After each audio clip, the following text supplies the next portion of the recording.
Hello everyone, आज हम discuss करेंगे Bose Einstein condensation. Bose Einstein condensation same as it is आपका बोस-आइंस्टीन स्टैटिस्टिक वाला पार्ट है। यहाँ पर बस आपको नंबर ऑफ़ पार्टिकल्स जो वहाँ पे सेम फॉर्मूला लिखा था वो आपको कंडीशन यूज़ करनी है। तो हम यहाँ पे क्या बोल सकते हैं बोस-आइंस्टीन कंडेंसेशन में कि जो टोटल नंबर ऑफ़ पार्टिकल्स हैं यहाँ पर वो ग्राउंड स्टेट में उनकी पॉपुलेशन इंक्रीज़ होती है एट बिलो क्रिटिकल टेम्परेचर। ठीक है, तो हम नंबर ऑफ़ पार्टिकल्स कैसे फाइंड करते हैं? 0 to infinity dnu Bose-Einstein statistic में। तो n की वैल्यू यहाँ पर क्या होगी? लार्ज है इन केस ऑफ ग्राउंड स्टेट, क्योंकि ग्राउंड स्टेट के अंदर जो पार्टिकल्स हैं वो ज़्यादा हैं। तो ग्राउंड स्टेट के लिए जब आप एनर्जी लिखेंगे तो एनर्जी की वैल्यू हम 0 लेंगे in terms of ground state. In case of lower temperature means ground state N is value large, तो हमने देखा था कि जो बोस-आइंस्टीन स्टैटिस्टिक इक्वेशन आई थी ni is equal to GI upon v की power alpha plus beta UI minus 1। अब यहाँ पे आपको इस पार्टिकल्स को किसके टर्म्स में लिखना है? एनर्जी इंटरवल्स की टर्म में, क्योंकि n की वैल्यू 0 to इन्फिनिटी dnu है।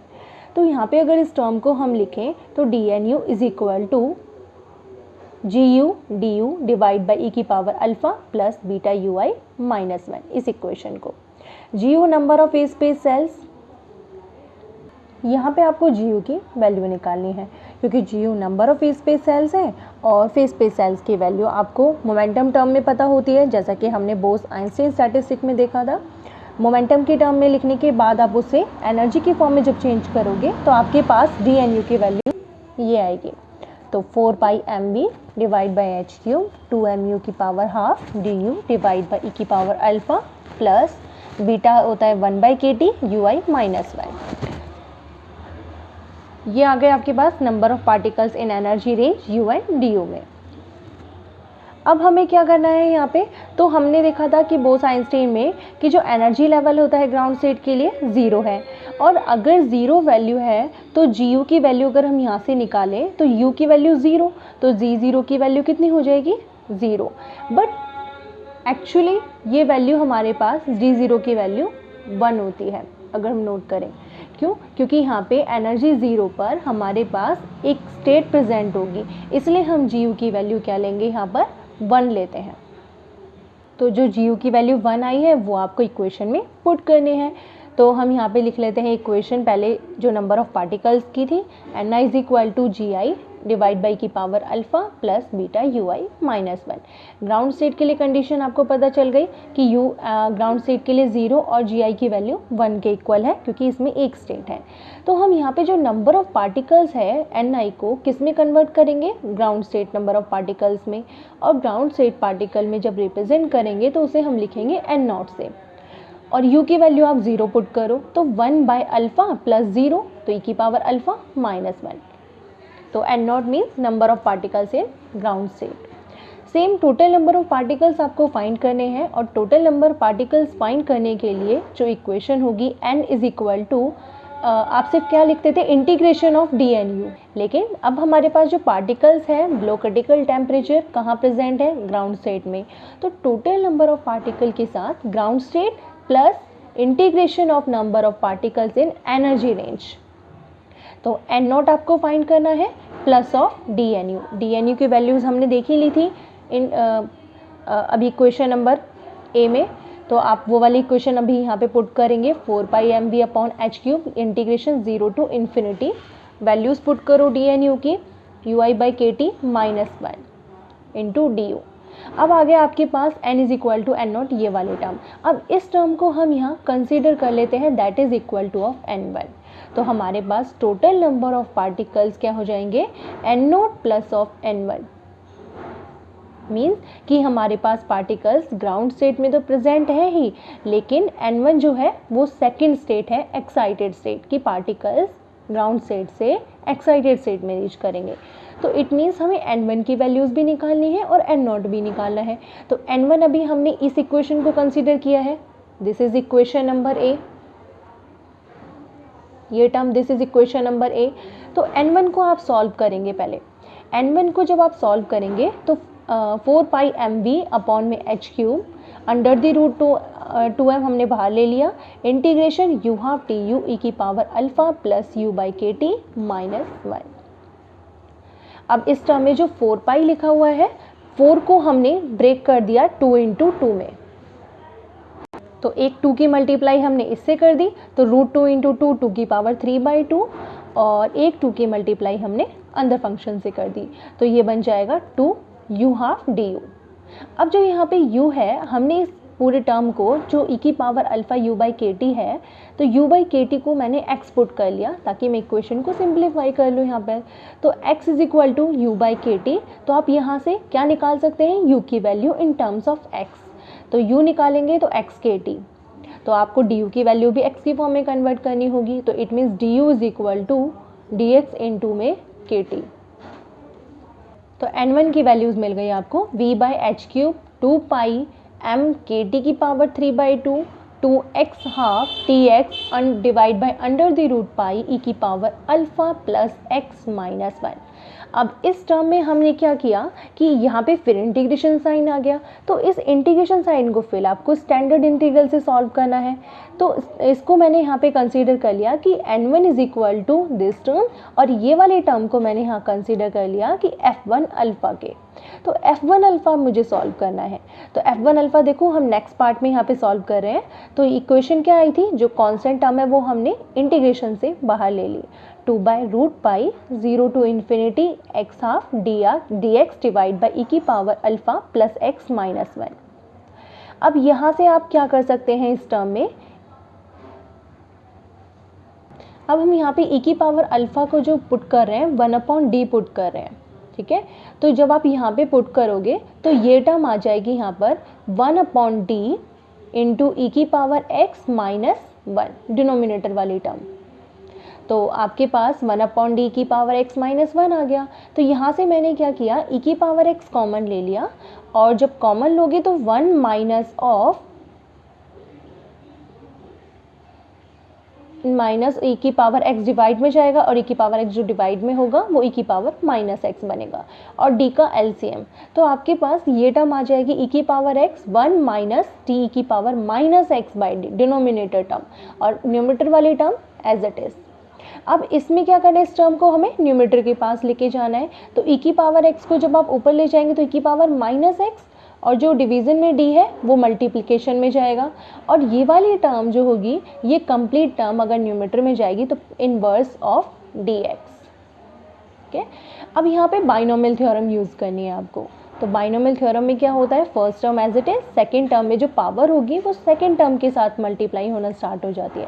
तो माइनस है और माइनस पावर माइनस 1, तो माइनस माइनस प्लस हो जाएगा, तो 1 प्लस टी की पावर माइनस एक्स प्लस, अब नेक्स्ट टर्म जो होंगे वो एक्सटेंड होती जाएंगी, डी की पावर माइनस एक्स, डी की पावर 2 की पावर माइनस 2x, फिर डी 3 की power minus 3x and so on, nth term तक आप एक्सटेंड करते रहेंगे वैल्यूज़ को इनटू dx, और बाकी वाली टर्म एज इट इज़।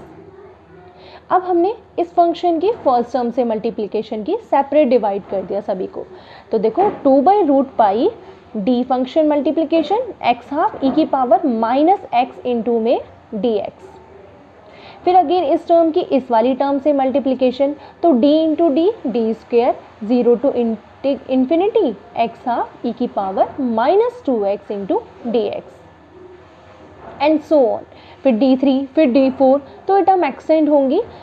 तो हम यहाँ पे अभी दो टर्म के लिए सॉल्व कर रहे हैं, तो 2 बाई रूट पाई, अब यहाँ पे इस फंक्शन को सॉल्व करने के लिए हमारे पास स्टैंडर्ड वैल्यू होती है, स्टैंडर्ड इंटीग्रल फॉर्मूला होता है 0 to infinity X N E की power minus A X D X is equal to root pi by 2, ठीक है, ए की पावर n प्लस 1। अब देखो a क्या है, जो e की पावर में जो वैल्यूज़ है, तो e की पावर वैल्यू क्या है 1 है, तो 1 आपने पुट कर दिया, e की वैल्यू 1 हो गई इसके लिए, और n की वैल्यू 1/2 प्लस 1, तो ये हो जाएगा 1 की पावर 3/2। सेम अब इस फॉर्मूले को आप इसमें अप्लाई करो, x की पावर 1/2, अब यहाँ पे e की पावर माइनस 2x है, पावर सेम है, तो a की जगह हो जाएगा 2 और n है 1/2 प्लस 1, तो ये टर्म हो जाएगी root pi by 2 D square divide by 2 की power 3/2। And so on. Next term 3 की पावर 3/2 इस तरीके से। तो अब हम इस टर्म की जो बाहर टर्म थी 2/√π उसकी अंदर वाली टर्म से मल्टीप्लिकेशन करेंगे। जब मल्टीप्लिकेशन करोगे आप तो 2 से 2 कैंसिल, √π से √π कैंसिल, और इस वाली टर्म की इससे मल्टीप्लाई करोगे तो 2 से 2 कैंसिल, √π से √π कैंसिल।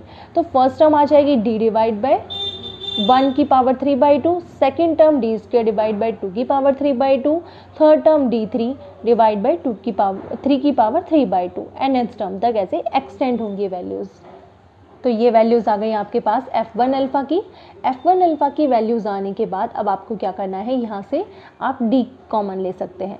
जब d कॉमन लेंगे तो 1 + d डिवाइड बाई 2 पावर 3/2 ये भी लिख सकते हैं इस इक्वेशन को। और अभी आपने लिखा था फॉर ग्राउंड स्टेट में एनर्जी 0, तो ग्राउंड स्टेट के लिए हम यहाँ कंसीडर कर रहे हैं कि अल्फ़ा की वैल्यू अगर हमारे पास 0 है और 0 की e की पावर 0 की वैल्यू क्या हो जाएगी, 1 होगी। तो इट मीन्स e की पावर अल्फ़ा को हम कंसीडर कर रहे हैं 1/d। तो e की पावर 0 इज़ 1, तो d it means d is equal to 1। तो जहाँ पे भी जो टर्म d आई है इस इक्वेशन में हमने उसे 1 पुट कर दिया, और जब 1 पुट करेंगे तो आपको ये इक्वेशन मिलेगी 1 + 1/2 की पावर 3/2 + 1 डिवाइड बाई 3 की पावर 3/2 एंड सो ऑन। इस टर्म को हमारे पास जो वैल्यूज़ मिलेंगी सॉल्व होके दैट इज़ 2.612। तो ये किसकी वैल्यूज़ मिल गई आपको, F1 0 की, जब हमने अल्फ़ा को 0 पुट किया। ठीक है, अब आप क्या करेंगे, जो इक्वेशन ये F1 0 की जो वैल्यूज़ आई हैं इसको आप पुट करेंगे इक्वेशन नंबर 3 में, जहाँ पे हमने F1 अल्फ़ा लिया था और उसकी वैल्यूज़ हम सॉल्व करके 2.612 आई है। मीन्स F1 0 की आपको ये मिली है और F1 अल्फ़ा की ये वैल्यूज़ आई थी ऊपर वाली टर्म में। तो आप सबसे पहले इक्वेशन लिखो, कौन सी, जो इक्वेशन नंबर 3 थी, n is equal to v/h³ 2π mkt की पावर 3/2 इंटू F1 अल्फ़ा। तो F1 अल्फ़ा की वैल्यू हमने इक्वेशन नंबर 4 से ये पुट यहाँ कर दी इक्वेशन। d की वैल्यू 1 होने पर आपको ये वाली इक्वेशन मिलेगी। ठीक है, और ये इक्वेशन हमारे पास F1 0 के हैं तो इसको हमने F1 0 पुट कर दिया, और यहाँ से हम वैल्यूज़ निकाल सकते हैं n/F1 0 is equal to v/h³ 2π mkt की पावर 3/2। ठीक है, पूरे की पावर। अब यहाँ पे जो टेम्परेचर है वो हम T को TC पुट कर रहे हैं, तो T को आप क्या लिख सकते हैं directly, TC means critical temperature. जब बोथ टेम्परेचर आर इक्वल तो it means T is equal to TC, that is equation number 5। और यहीं से आपको वैल्यू निकालनी है n1 की। तो आपको पता है कि क्वेश्चन 3 में हमने ये कंडीशन n1 के इक्वल पुट की थी, तो n1 भी कंडीशन हमारी सेम है। जब n1 की कंडीशन भी सेम है तो उसे भी हम क्या लिख सकते हैं, same n1 is equal to v/h³ 2π mkt की power 3/2 into F1 alpha. F1 alpha की वैल्यू 0, तो F1 0 हो गया और T is equal to TC पर। तो ये आपको टर्म मिल गई यहाँ पर n1 की वैल्यू, और n1 की वैल्यू टेम्परेचर पर और n की वैल्यू आपको मिली है क्रिटिकल टेम्परेचर पर। अब आप क्या करेंगे, इन दोनों इक्वेशन को, मीन्स इक्वेशन नंबर 5 मैंने यहाँ पे ये लिख दी है। अब इन दोनों को जब आप डिवाइड करेंगे तो आपको n1 की वैल्यू मिल जाएगी, जहाँ पे आप स्टार्टिंग में लिख रहे थे n is equal to n0 plus n1। तो ये n1 की कंडीशन आपको फाइंड हो गई। तो जब डिवाइड करेंगे तो यहाँ से ये इक्वेशन निकल कर आएगी n1/n is equal to T की पावर 3/2 डिवाइड बाय TC की power 3/2 F1 alpha divide by F1 0, दोनों इक्वेशन को डिवीज़न करने पर। तो n1 आपके पास ये टर्म आ गई। तो इसका मतलब कि ये कंडीशन आपकी किसके लिए आई है, मैक्सिमम वैल्यूज़ के लिए, n1 की वैल्यू। अब ये आपके पास इक्वेशन 6 आ चुकी है। अब यहाँ से हम निकालेंगे इस टर्म को कि अगर मैं इस इक्वेशन में बोल दूँ कि alpha is also equal to 0, अभी आपने ऊपर एक कंडीशन पुट की थी अल्फ़ा की वैल्यू 0 होने पर, तो 1/d क्या हुआ था, 1 के इक्वल, मीन d की वैल्यू 1, जहाँ पे F1 0 की कंडीशन आई थी। तो सेम मैंने अल्फ़ा की वैल्यू 0 पुट कर दी, यहाँ पर 0 पुट करने पर आपको वैल्यूज़ मिल जाएंगी n1 is equal to n/TC की power 3/2 F1 0 upon F1 0 cancel out, तो ये टर्म मिल गई n1 की। ये इक्वेशन आपको कब मिलेगी, जब क्रिटिकल टेम्परेचर ग्रेटर होगा, मीन्स n की वैल्यू यहाँ पर मैक्सिमम है, नंबर ऑफ पार्टिकल्स, लेकिन कहाँ पर मैक्सिमम है, अबव द ग्राउंड स्टेट। तो it means critical temperature is greater than temperature. Condition क्या थी, n is equal to N not plus n1 number of particles. तो यहाँ से अगर आप ये ग्राउंड स्टेट के लिए अगर पार्टिकल्स निकालना चाहते हो तो n नॉट की वैल्यू आप निकाल सकते हैं, n minus of n1 total number of particles minus आपके पास ग्राउंड स्टेट से अबव स्टेट में जो पार्टिकल है वो टर्म। n1 की वैल्यूज़ आपने निकाली ली है क्वेश्चन 7 से, ये वैल्यूज़ यहाँ पे पुट कर दो। इसमें से n कॉमन लेंगे तो 1 minus T by T C की पावर 3/2। इट मीन्स ये क्या आ गया आपके पास, n नॉट की वैल्यूज़ मिल गई। ये जो आपको n नॉट की वैल्यूज़ मिली हैं ये क्रिटिकल टेम्परेचर ग्रेटर पे मिली हैं टेम्परेचर की वैल्यू। तो n नॉट क्या है, रेस्ट ऑफ द पार्टिकल या फिर ground state of the particle.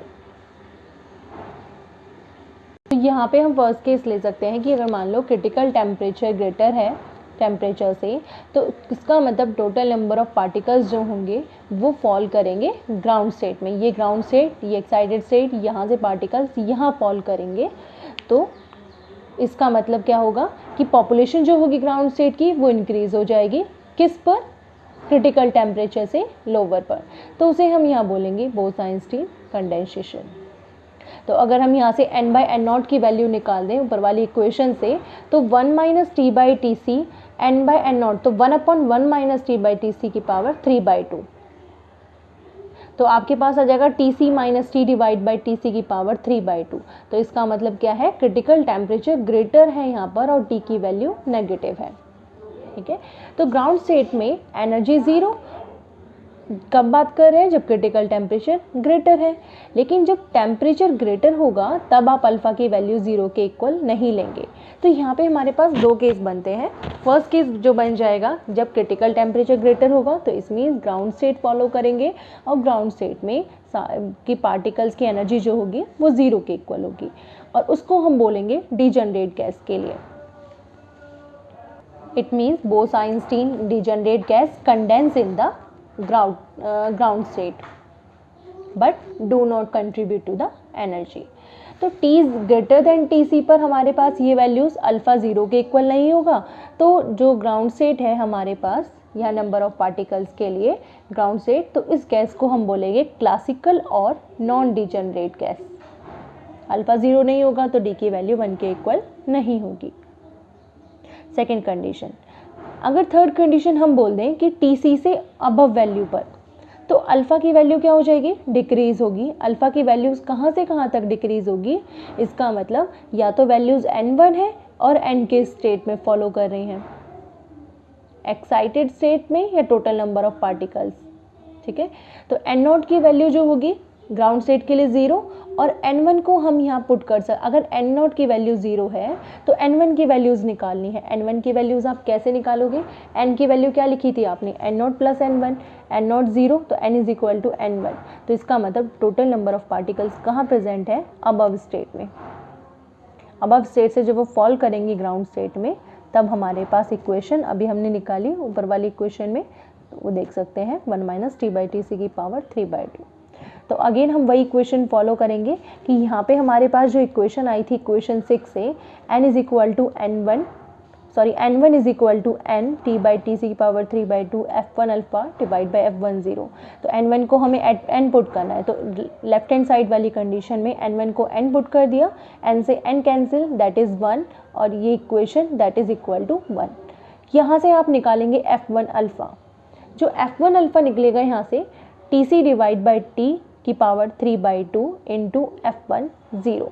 f1 zero आपने सॉल्व कर ही लिया था जब अल्फ़ा ज़ीरो था आपके पास, 2.612 वैल्यूज़ आई थी, तो वो वैल्यूज़ हमने यहाँ पुट कर दी। इक्वेशन नंबर फोर्थ के बाद वाली जो इक्वेशन थी, तो TC डिवाइड बाई T की पावर 3/2। f1 अल्फ़ा आपको कंप्लीट मिल चुका है।